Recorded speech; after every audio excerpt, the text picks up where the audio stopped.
Can't Wait for Christmas is a proud member of the Christmas Podcast Network. Check out all the shows on the network at christmaspodcastnetwork.com.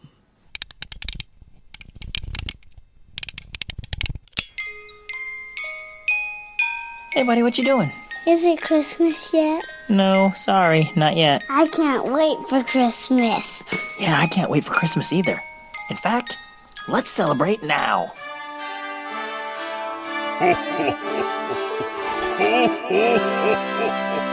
Welcome to the Can't Wait for Christmas podcast.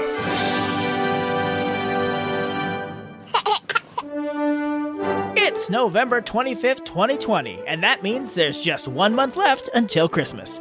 Today on the show, we'll talk about shopping locally at Christmas and how we can all support small businesses this year. We'll also do a countdown of the top 5 Christmas stories that the Muppets need to adapt, send you to a Christmas market without leaving your house, and you'll hear things get really exciting in the second to last chapter of our made-for-podcast Christmas movie, A Bomb for Christmas. Okay, let's start the show!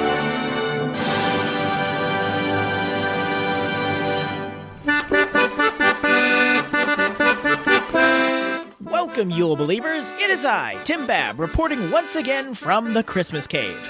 Though the Christmas Cave is a bit less festive right now because all of my lights are up and on the house. And I know we've heard a lot about self-care with this crazy year. Well, I discovered mine. It was late at night. I had my earbuds on and I was putting up the Christmas lights. Let me tell you, I was unprepared for how much joy such a simple activity could bring. Just bumping some Andy Williams and putting up the decorations really lifted a weight off of me somehow. I almost want to take them down just to put them back up again. But since we've made it to late November, it's not very hard to get a little Christmas in your life. That doesn't change the fact that I need a little Christmas now. We need a little Christmas now.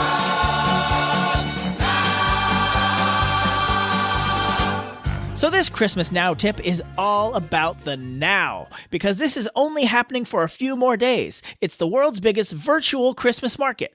I really regret not having mentioned this on last month's show because it started November 14th, but it goes until the 28th. One of the most popular activities of the holiday season is visiting a traditional Christmas market, either locally or while on vacation. This has become an annual tradition for many.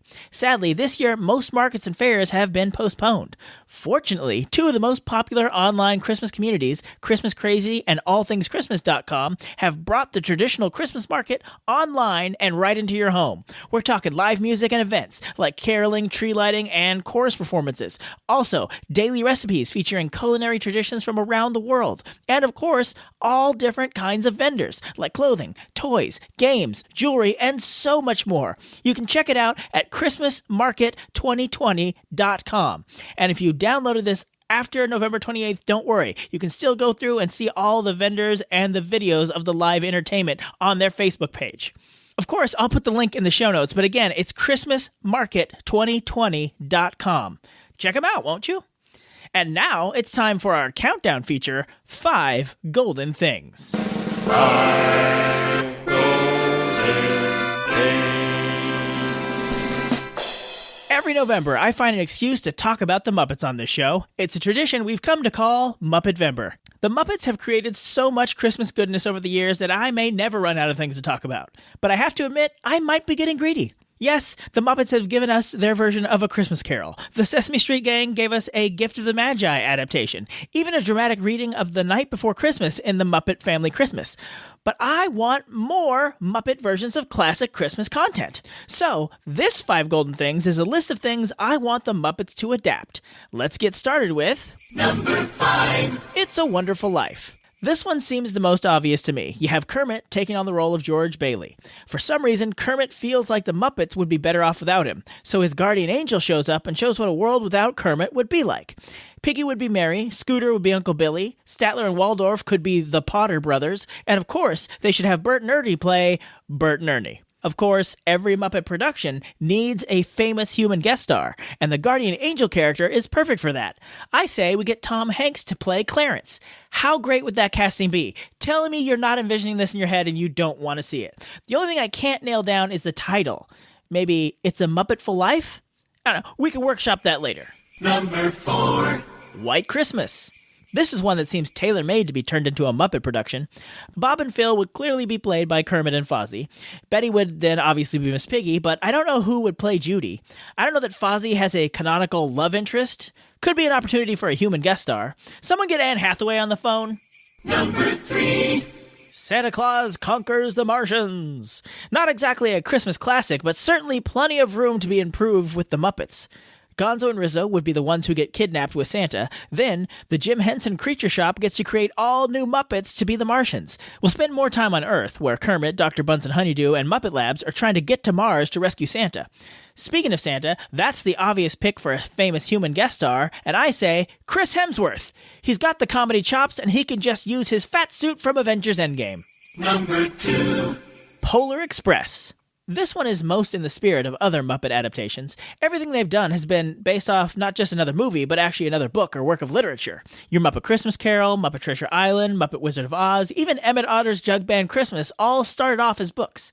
Polar Express is the same. I would say it's probably more famous as a book than a movie, so they wouldn't be beholden to any of the choices they made in the movie. But a train full of Muppets headed to the North Pole sounds like a movie I'd want to see. Maybe Kermit is the conductor trying to hold things together, and of course the live-action person should be the main kid. Maybe do a gender swap and cast Millie Bobby Brown from Stranger Things and Enola Holmes. Honorable mentions. A Hallmark movie. I think it'd be hilarious to have a Kermit-Piggy love story in an exaggerated Hallmarkian fashion. A side love story with Sam Eagle and Janice would be a fun carryover from the Muppets TV show from a few years back. And instead of one human guest star, they should get all the Hallmark regulars to do cameos. Candace Cameron Bure, Lacey Chabert, Danica McKellar, Chad Michael Murray, and of course, Can't Wait for Christmas podcast new Twitter BFF, officially Kimberly Sested. If Hallmark and Disney are smart, they would strike some sort of deal and make this happen. But this next one, Disney owns all the rights to, so they could easily make Number 1. Die Hard. Another one that's originally based off a book, and when Disney bought 20th Century Fox, they got the rights to this franchise. So, Kermit is trapped in the office building where Piggy is being held hostage with the rest of the party guests. Gonzo is the limo driver. Fozzie is the cop outside on the radio helping out. Sam Eagle is the police chief who keeps insisting on doing things by the book and messing it up. Of course, the human guest star should be the villain, but Alan Rickman left some big shoes to fill. Rather than try and cast an actor of similar gravitas, for comedic effect, they should cast a solid comic actor, someone who can play it so over the top that he's more funny than frightening, and the only man I can think of who can almost out-crazy the Muppets is Jim Carrey. Put some of the more crazy Muppets on his team, like Crazy Harry, Uncle Deadly, and Bobo the Bear, and you've got a winner. Top it off with Stadler and Waldorf being the two FBI guys who come in and take over at the end. This may be the best idea I've ever had in my life. It's just a shame that it will never see the light of day, except in our imaginations. And that's my list. Any other Christmas adaptations you think the Muppets should do? Let me know in the comments at can'twaitforchristmaspod.com. And now, let's move straight to our feature segment. You know, we often talk about going big for Christmas. It only happens once a year, so why not go all out, right? Get another helping of mashed potatoes. Buy an extra strand of Christmas lights. Buy a tree that's 1 foot taller than last year. Go big! But today, I'd like to encourage you to go small for Christmas. Specifically, I'd like to encourage you to shop small businesses for everything you can this Christmas. As I record this, we are just a few days away from the 10th anniversary of Small Business Saturday. It's a day set aside between Black Friday and Cyber Monday that encourages people to shop local, small businesses. Ironically, it was started by a pretty major corporation, American Express. I think they even have a trademark on the term. Now, don't get shaky. This isn't going to be some anti-corporate screed about the evils of big business. I order from Amazon and make many a Target run myself. But as I was scrolling Facebook the other day, I came upon a post that was a picture of a handwritten note that said, "This Christmas, buy local, buy handmade, buy from people you know, buy from self-employed. Remember, the big stores don't do a little jig when they make a sale. Make someone jig this year." When I saw that, I scrapped my planned feature for this month and moved it to December because I totally want to make someone jig this holiday season. And there's no better jig than a Christmas jig. Oh, shouldn't you love to do a Christmas jig? Okay. Well, getting back to the point, I'm actually not the first to encourage people to shop small businesses during Christmas. You hear PSAs about them all the time. There's that Small Business Saturday thing I was talking about a couple seconds ago. Even politicians are always singing the praises of small businesses, as shown in this clip from the show Last Week Tonight. Small start-up businesses like that hold a special place in America's heart, and politicians from across the political spectrum love to talk about how important they are. Small business is the backbone of the American economy. Small businesses are the backbone of this nation's economy. Small businesses are the backbone of our economy. Small businesses are the backbone. Small businesses are the backbone of our economy. Small businesses are the backbone of our economy. Small businesses are the backbone of our economy. It's true. Small businesses are the backbone of our economy.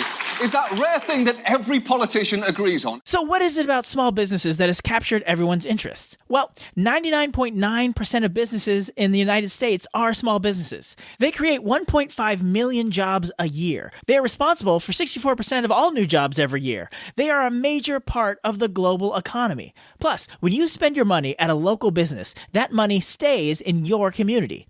And it snowballs. Small businesses are more likely to do business with other small businesses. Plus, with a small business, you have a much more personal relationship. They have a vested interest in making sure their customers are happy. In many cases, this isn't just a job. This is their life's work. But sadly, half of new small businesses fail in the first year. And this year especially has been way tougher on small businesses.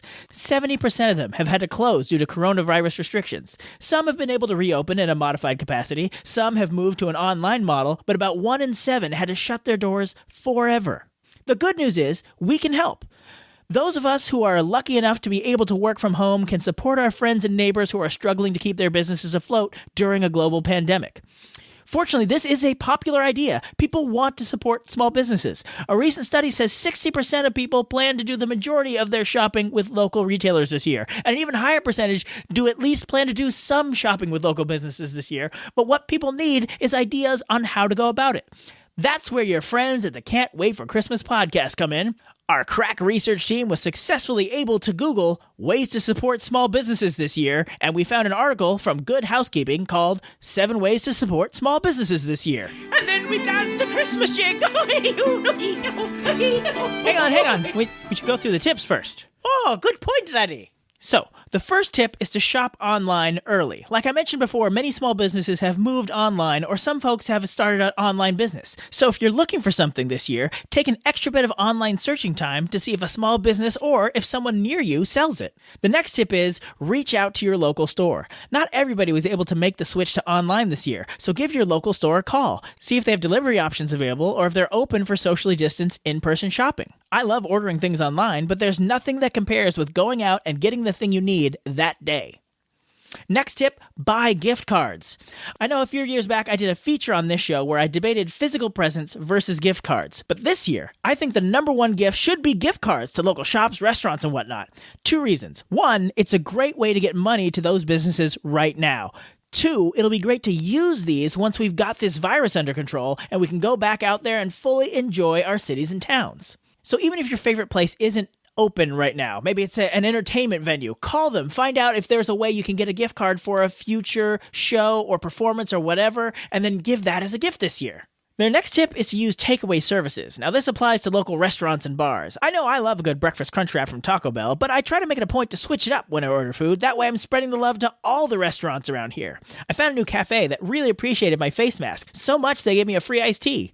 And in California, we're lucky enough to have good weather longer, so I was able to meet my buddy for lunch at a local German place I'd never been to. And it turns out schnitzel is delicious. Now, we're all having to miss typical parties and get-togethers this year. Maybe you can pick some friends and do a virtual dinner over Zoom or Skype or Facebook or whatever.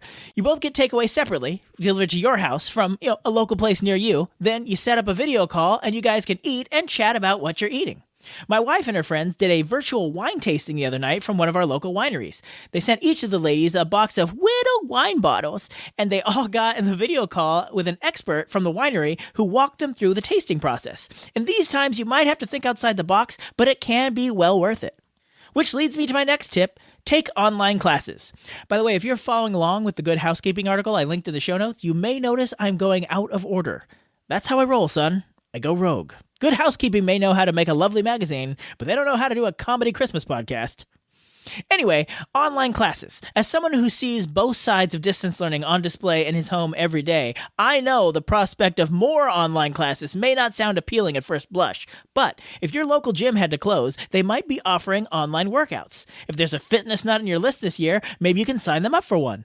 Or online crafting classes. Those could be a great gift idea too, because then you could go through the bonus step of getting the supplies they need for the class from a local crafting store, of course, and then you give them the box of supplies and instructions for accessing the class as a gift. Now you've supported 2 local businesses.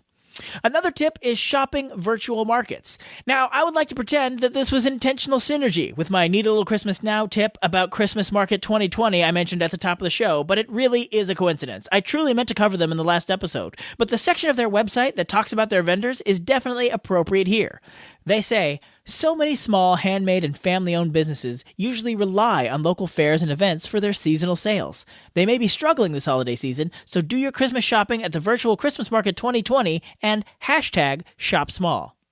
The last tip in my jumbled up list is spread the word. In an ideal world, we would all be able to buy from these businesses or pay for their services, but I understand that's not always possible. But there are other ways to support. Write a positive review online, follow them on social media, and share their posts. Maybe you don't have a use for this particular business right now, but someone in your friends or family might. You can help spread the word, which is exactly what I'd like to do right now. Recently, I put a call out on social media asking people to tell me about their own small businesses or small businesses they especially loved. So I'd like to boost that signal as much as I can with my silly little show.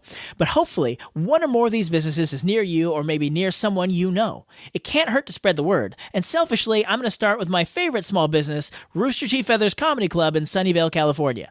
You've probably heard me mention them on the show in the past because it's my favorite comedy club to play. This was actually the first comedy club I ever performed at. It's such a wonderful venue with a great staff, and of course, there are great comics every week. Well, when COVID isn't ruining things, that is. And let's face it, we're all going to want a good laugh when this is over. So don't even wait for them to book me again. Go to Rooster Teeth Feathers as soon as they're open again and we can all go enjoy some comedy. Now, let's talk cosplay. Gerard was one of the first people to respond to my call for small businesses, and he told me about an Etsy shop that he and his daughter run called Jasper Silica Cosplay. Gerard designs Star Wars 3D models. For example, Beskar ingots from The Mandalorian, or lightsaber wall mounts and stands, and Kyber crystal stands, just to name a few. If you're looking for a Star Wars gift for a family member or that special someone, they have a diverse selection from stocking stuffers to full gifts. Keeping things online, we have another unique online business from Vic, Tunes by Me. See, Vic is a former Disney animator, and he started his own company, One Dream Studios. And now he's offering folks a unique opportunity to hang out with their favorite Disney characters in digital or print form. Basically, you send a picture and Vic will paint your favorite character in the photo with you. These have been a huge hit around the world, from UK to America. Also, Vic wanted me to let you know that $5 from each sale goes towards the cast members who were let go during this COVID pandemic.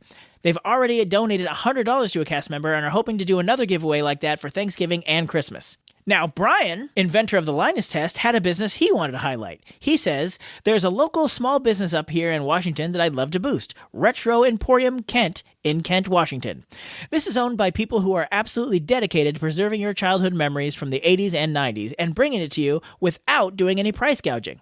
The shop smells like fruit striped gum. They are constantly updating, rotating stock, and bringing in new vintage nostalgia to display in the most creative ways. You go in one day, and maybe the whole front of the store is dedicated to look like a 90s living room, with DuckTales playing on the giant vintage CRT TV. No flat screens for them. Next day, maybe they've turned back to a room in a delightful mom-and-pop video rental store. Other days, it might be an arcade. No matter what's up when you visit, it's always an exciting, fun, nostalgic visit full of, ooh, I had one of those, and, ooh, I remember that, moments. Turning to jewelry now, my cousin Heidi let me know about a small jewelry business in Austin, Texas called Remedy Design Shop. They do amazing handmade and custom resin jewelry and other resin art and accessories. You can order online, or if you're in the Central Texas area, visit one of her markets to buy in person. From Texas over to Florida, Rachel let us know about her business, Lofty Pop, over in Sarasota, Florida. Rachel and her husband Ryan design home decor, wall art, ornaments, and mugs. As they put it, their mission is to take the beauty and fun they see in the world and bring it into your heart and home by designing creative decor just for you. And of course, I would be remiss if I didn't mention our band leader, Kristen. Not only did she bust out her accordion to make the theme for this podcast, she also has her own Etsy store, Bored Teak, where she upcycles vintage Disney artwork into all kinds of things like necklaces, wallets, earrings, ornaments, coasters, and so much more. I'm going to put links to all of these small businesses in the show notes of this episode, so please go check them out, follow them on social media, share them with people you think might be interested. I know there are more small businesses out there, and I'd love to show love to them all if I could. So feel free to leave a comment in our Facebook, hit us up on Twitter, reach out to us on Instagram. I'm happy to share, retweet, and whatever you're supposed to do to share something on Instagram. Let's all do what we can to shop small this Christmas. These are our friends, our neighbors, and this year, let's do our best to make sure they do a little Christmas jig. Oh, finally it's time for the Christmas jig. All right, well, we got to move on, sir. It is time for the next chapter of our made-for-podcast Christmas movie, A Bomb for Christmas.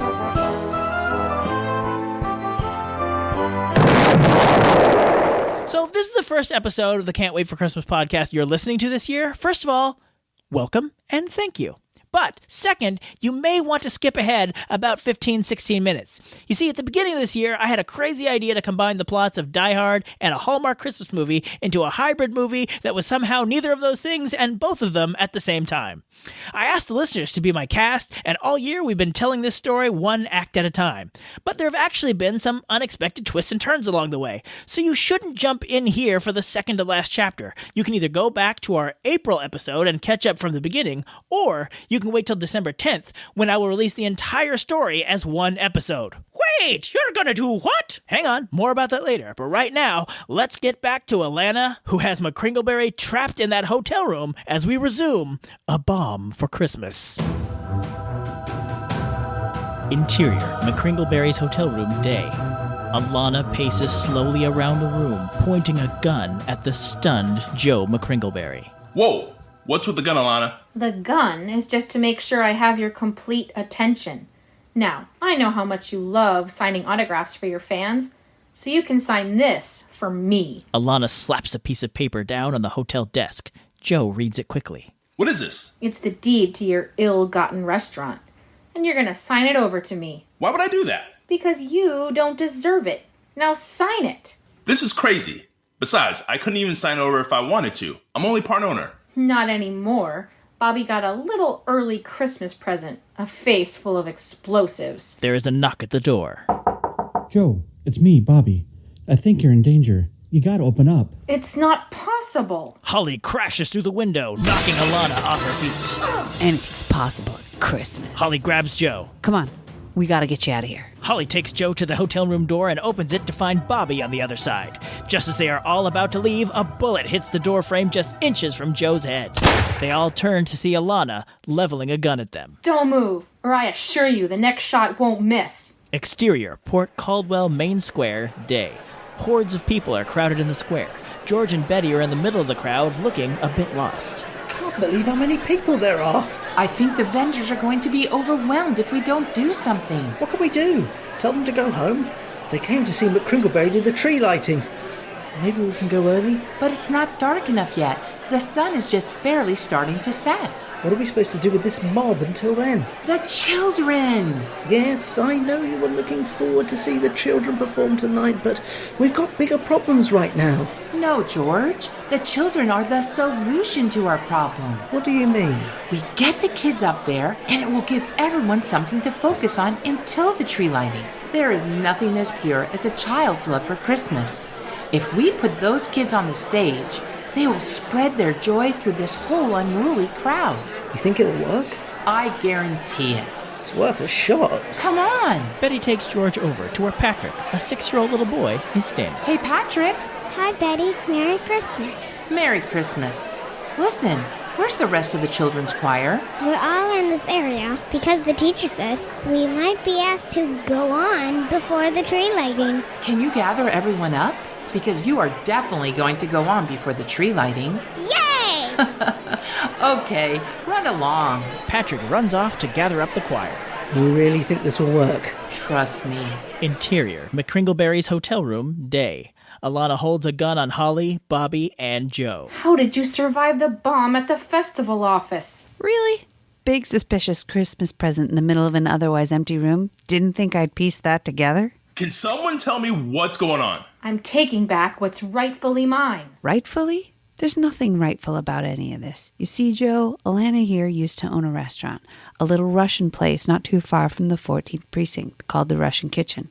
I think I went there once. Food was fine, service was terrible. How dare you? Unfortunately, Alana here has a bit of a gambling problem, specifically sports gambling. More specifically, she has a bad habit of betting against her own home team. Seattle was not supposed to win that game. San Francisco was the better team all season. But then, one 61-yard field goal later, you were out quite a bit of money, weren't you, Alana? I lost everything because of him. Weird how it's his fault. Did he make you place that bet? Did he force you to bet more money than you could afford? But it gets worse. After you had to sell your restaurant, you got slapped with the ultimate insult. The guy who kicked the field goal that made you lose your bet bought the very restaurant you had to sell to pay off your debt. Whoa, what are the odds? Don't tell her. She might try and bet on those odds. Really, Bobby? Now? Sorry, it seemed like we could use a tension breaker. You insult me by slapping your filthy name on my life's work. Your life's work? Come on. I think I waited 45 minutes for a chicken Kiev. Enough! It's weird that it's called the Russian Kitchen because it seemed like everyone in that kitchen was taking their sweet time. So wait, we are doing jokes now? I said enough! I'm not surprised your restaurant failed. I'm warning you. How could you run a successful restaurant? You don't even know that when you hold people at gunpoint, you're supposed to make sure the safety's off. Alana looks at the safety on her gun, realizes it's not off, but it's too late. Holly takes advantage of her momentary loss of focus to tackle her to the ground, knocking the gun out of her hand. Bobby, get Joe out of here. Bobby and Joe run out of the hotel room as Holly and Alana fight. Where's the other bomb? You're barking up the wrong tree, detective. The two resume fighting. Just as it seems Holly has the upper hand, Alana is able to reach the gun. Holly jumps into the bathroom just as Alana fires 2 shots that barely miss her. You have prevented nothing. Revenge will still be mine today. Alana pulls out her phone and speaks in the Russian voice. Bobby and Joe are exiting the hotel. Blockade the lobby. Do not let them escape. Wait, why are you talking in that voice? I am hiding my identity. But I already know who you are. What? I mean, do your goons not know who you are? Of course they do. They are my family. We all used to work at the restaurant. Then why the stupid voice? I do not have time for this. Exterior, Port Caldwell Main Square, sunset. George and Betty stand on the stage with Patrick, Quinn, Kimberly, Brandon, and the rest of the assembled children's choir. The large crowd is bustling through the square. Okay, kids. Thanks for getting to the stage so quickly. Is it time for the tree lighting? Not quite yet. We're going to have you guys go on a little early. There's sure a lot of people out there. Don't be nervous. You'll be great. Do they even want to hear us right now? Of course they do, Quinn. The whole reason for this festival is to celebrate Christmas. You kids are the personification of the spirit of Christmas. You are exactly what this festival needs right now. In fact, Quinn, I'd like you to do a little something special before you start your first song. Betty gathers the children up in a huddle as George walks up to the microphone. Everyone, can I have your attention, please? The crowd ignores George. Hello, everyone. If I could just have your attention for a moment. The crowd continues to ignore George. Betty steps up next to him. I got this. Betty gives a loud whistle, and the crowd instantly snaps to attention. Go ahead. By all means, you got their attention. Let them know why. Me? Absolutely. I know how much this means to you. You're the best one to get them excited about it. Okay. Betty steps up to the mic. Hey, everyone. I know everyone is looking forward to the tree lighting, and that will be coming up very soon. But before that, we have a tradition here in Port Caldwell. Each year, the Rhododendron Elementary School Choir favors us with a performance of Christmas carols. I personally look forward to this every year, perhaps more than anything. If our hearts could make a noise at Christmas, they would sound like the happy voices of children. And to start things off, here's Quinn from Mr. Nordwick's 4th grade class to remind us all of the true meaning of Christmas. Quinn steps out from the choir, opens his Bible, and begins to read. And there were in the same country shepherds abiding the field, keeping watch over the flock by night. And lo, the angel of the Lord came upon them, and glory of the Lord shone round about them, and they were sore afraid. The angel said unto them, Fear not, for behold, I bring you good tidings of great joy, which shall be to all people. For unto you is born this day in the city of David a Savior, which is Christ the Lord. And this shall be a sign unto you. Ye shall find the babe wrapped in swaddling clothes, lying in a manger. And suddenly there was with the angel a multitude of heavenly hosts praising God, and saying, Glory to God in the highest, and on earth peace, goodwill towards men. Merry Christmas, Port Cardwell! Hark the angels sing, glory to the newborn King. His land and mercy high, God is in sight. George and Betty watch as the children sing and the crowd stops to enjoy. Eventually, the crowd joins in themselves. Betty and George look at each other and smile. George puts his arm around Betty and she rests her head on his shoulder as everyone sings. Exterior, outside the hotel, dusk. Elena's security agents are circling the hotel looking somewhat confused. Do you have them? Negative. They haven't come out of the hotel. There's no sign of them down here. Exterior, hotel rooftop, dusk. Joe and Bobby are looking over the ledge at the swarm of Alana's goons below. Why did we come up to the roof? Look at all those guys down there. They're all working with Alana. So how are we going to get out of here? Don't worry. We made a call on our way up here. Interior, McCringleberry's hotel room, dusk. Alana is pacing the room while Holly crouches in the bathroom. Where are they? Where could they be? All right, I've let you live long enough. You weren't even part of this. You shouldn't have gotten involved. Holly pops out of the bathroom, gun drawn on Alana. When you tried to kill my husband, you made me part of this. Please, you barely see each other. You clearly don't want to be married anymore. I'm practically doing you a favor. Is that what you think? I've spent more time with him than you have in the last few weeks. You and I are more alike than you think. My husband left me because I was spending so much time at the restaurant. These men don't know that our jobs are what we live for.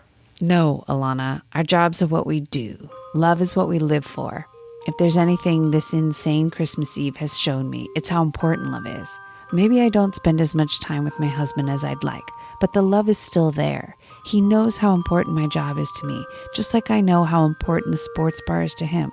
The whole reason he's buying your old restaurant is so we can spend more time together. Sooner or later, you have to choose.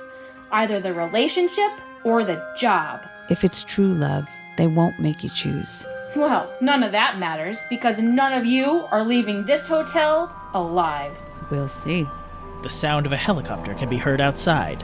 Holly smiles. No! Alana starts to go for the door. Freeze! Alana pauses, looks at Holly, and continues to move towards the door. I'm warning you. This time, Alana smiles. That gun's not loaded, is it? I don't know. Have a look. Holly throws her empty gun at Alana and leaps out the window? Fine. Jump to your death from a 4-story window. What do I care? Alana runs out of the hotel room door. The camera pans across the hotel room to the window Holly jumped out of. Suddenly, her hand reaches up from below. Exterior, hotel roof, sunset. Bobby points to the helicopter coming towards them. That's our ride. Interior, helicopter cockpit, sunset. Tracy scans the rooftop while the captain flies. There's Bobby and McCringleberry. I'll have to set it down on the far end of the roof. Not enough room to land closer. I'll get the door. Exterior, hotel roof, sunset. The helicopter sets down on the far end of the roof. Tracy opens the door and motions to Bobby and Joe. Bud, go! That's our cue. Bobby and Joe run for the helicopter. Suddenly, Alana bursts through the door behind them, holding her gun. Not so fast. Bobby and Joe stop and put their hands up. Interior, helicopter cockpit, sunset. What's taking so long? I don't know. They just stopped running. Exterior, hotel roof, sunset. Alana, This is crazy. You haven't seen crazy yet. I think we've seen more than enough crazy for one Christmas. Holly appears in the doorway and tackles Alana to the ground. The gun flies out of her hand and they struggle to get it. Go now. Get out of here. I'll handle the mad Christmas bomber. Bobby and Joe run to the helicopter. Interior helicopter cockpit sunset. Tracy helps Joe and Bobby into the helicopter. Where's Holly? She's fighting with Alana. Exterior hotel roof sunset. Holly and Alana trade punches. Holly sees that the guys have gotten on the helicopter. She waves off Tracy. Go! Go! Interior helicopter cockpit sunset. Get us out of here, Cap. What about Holly? She said to go now. Hold on! Exterior hotel roof sunset. The helicopter flies off. No! It's over, Alana. Where's the other bomb? You'll find out soon enough. Alana lunges at Holly. Holly steps out of the way and Alana stumbles over the edge of the roof. She grabs the edge and is hanging precariously over the side. Holly reaches down. Give me your hand. Alana reaches up, but instead of grabbing Holly's hand, she grabs her leg and pulls it out from under her, knocking Holly off her feet. Now both women are hanging over the side. The wooden ledge begins to crack. What's wrong with you? Maybe I can't win, but you will still lose. Welcome to my world, detective. The ledge breaks away from under Alana's hands and she falls. Welcome to the Christmas party. So glad you could drop by. Holly starts to climb back onto the roof. I think I know where the bomb is, but I've got to get there before... The ledge begins to crack under Holly's hand. Uh-oh. Interior mystery location sunset. Once again, we see the device with the wires and chemicals and a digital timer that is getting very close to zero. The camera pans out to reveal that the device is inside the Christmas tree topper on top of the tree in the Port Caldwell Town Square.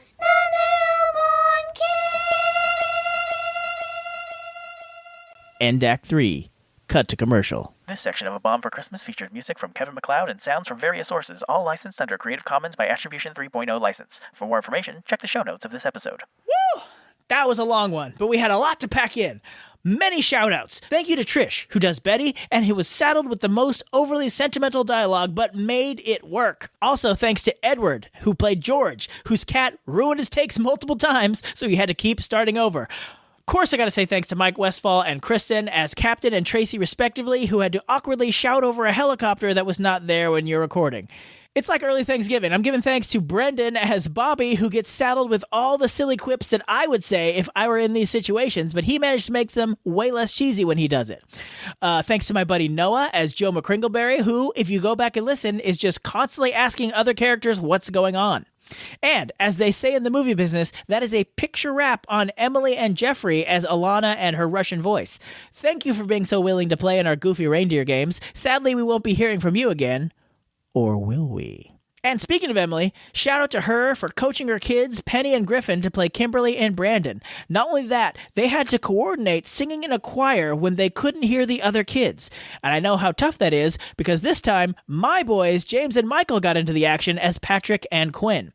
One thing I learned during this process, I would not make a good music teacher. Fortunately, my kids are cute, and it makes up for my lack of directing skills. But did you catch that not only does this movie have a Linus moment, it has the Linus moment. So it is officially a Christmas movie.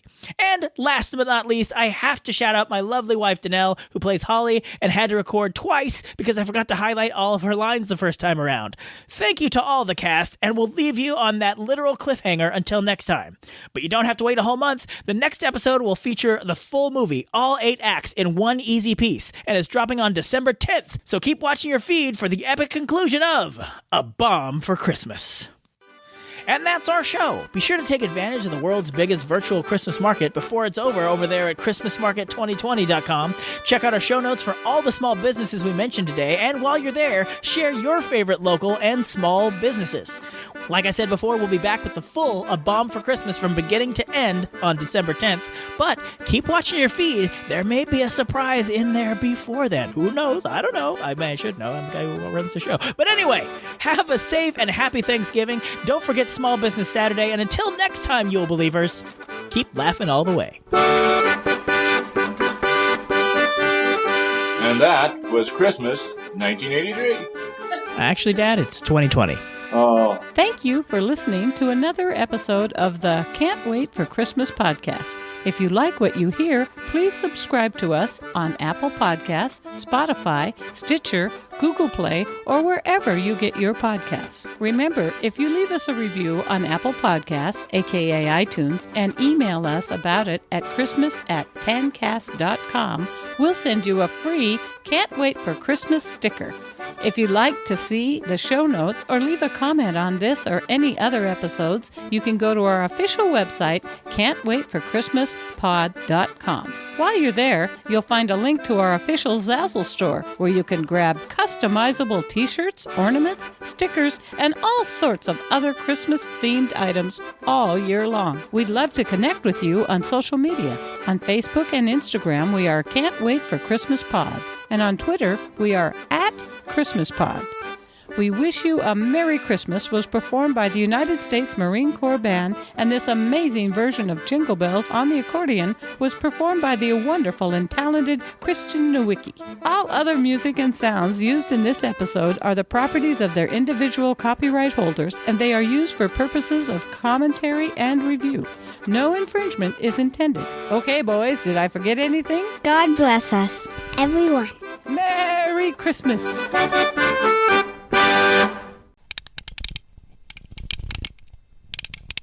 You need to say, yay!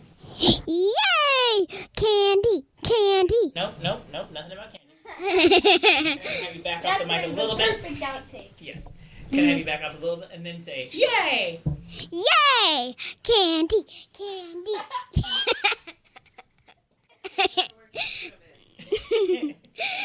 Yay! Candy! Candy! Candy! What have I done? Candy! Candy! Candy! You're quoting outtakes from a previous go-round on this. Candy! All right, I have a bad feeling this is going to be one of those with a lot of outtakes because this is the first time I've ever read this out loud. Normally I do a couple run-throughs, but not today, baby. Flying by the seat of our pants, yeah! And I know we've heard a lot about self-care in this crazy year. Well, I discovered mine. It was late at night, I had the earbuds on, and I was just putting up my Christmas lights. Yep, I was right. I'm barely into the first paragraph, and I don't even remember what I'm talking about. 2 reasons. One, it's a great it's Tim remixed. Local fairs and events for their seasonal sales. Seasonal? That's right, seasonal. It's the ghost of Sean Connery making me have mistakes in my outtakes. That is awful. So I'd like to boost that signal as much as I can with my silly little show. So I'd like to boost that signal as much as I can with my silly little show. So I'd like to. It is a silly little show. He can't even talk. Lofty Pop over in Sarasota, Florida. Sarasota, Florida? Florida's about to tell me what's what, and what isn't what, and what isn't what is whatever I'm talking about.